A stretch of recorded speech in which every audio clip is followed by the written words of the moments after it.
Every life tells a story, and some stories are written in gold, while others are written in sacrifice.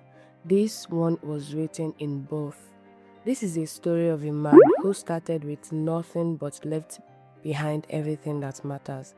This is the story of Dr. Moses Korede Are, known to the world as BABA GBENRO.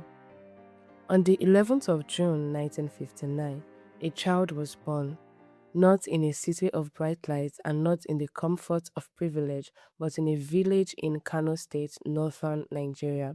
From those early simple years in the north, young Korede Are began to move. He went from Kano to Plateau State for his studies and then further south to southwestern Nigeria, where he completed his higher school certificates and earned his university degree. Every move was intentional and every season was preparation, because all along God was writing a script that no man could predict. There comes a moment in every chosen life when the noise of the world grows quiet and the voice of God grows loud. For Korede Are, that moment came and he answered it, not with a microphone on a pulpit and not with a title or a position, but with a stage, a script, and a heart on fire for souls. On the 2nd of September 1995, in Ogbomosho, Oyo State, he founded the Calvary Movies Drama Ministry International. Think about what that took. It was 1995. There was no YouTube, no Instagram, and no viral reach. There were no guarantees, no fan base, and no safety nets as well. There was just a man, a vision, and a God he trusted. He didn't wait for a platform to be given to him, he built one. For years, he worked in the background, training young actors, writing scripts, and traveling to preach through drama, doing the work even when no camera was watching, because he understood something many people forget. Faithfulness in the hidden place prepares you for the open place. God has a way of positioning what he has prepared, and the path of Korede are eventually crossed with the name that every Christian drama minister knows. Evangelist Mike Bamiloye, the founder of Mount Zion Film Ministry, and that meeting would change everything. In the Mount Zion series, Abattoir, Korede Are stepped into a role that would outlive him.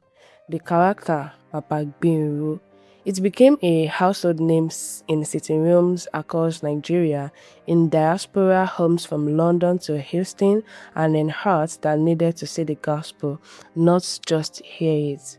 Children quoted his lines, adults shared his sins, and ministers used his performance to lead people to Christ. But behind the beloved character was a real man, prayerful, purposeful, and deeply humble, because he never confused the platform for his purpose, for fame, or for anything. Fame came, but it didn't change him, and the crowd celebrated him, yet he still showed up to serve. What separated Dr. Korede Are from many others was that he never stopped building what he was busy performing. He remained the international president of Calvary Movies Drama Ministry International, and he served as CEO of Calvary Movies Television, an online platform streaming Christian dramas and evangelism to the world. He wasn't building a name, he was building a kingdom infrastructure. And he didn't do it alone. Beside him, through every season of labor and every moment in the limelight, was his wife, Bamike Rebecca Are. She was his partner in ministry and his anchor in purpose, and together they championed the mission of Calvary Movies until the very end. In his final days, the man still had his eyes on the set. He was active on the production of Abattoir Season 8 and was preparing for Abattoir Season 5. His body was failing, but his spirit would not stop. When he was being taken to the hospital, he called Mike Bamiloye on the phone, and from his sickbed on the way to the clinic, he said, "Please greet my friend for me.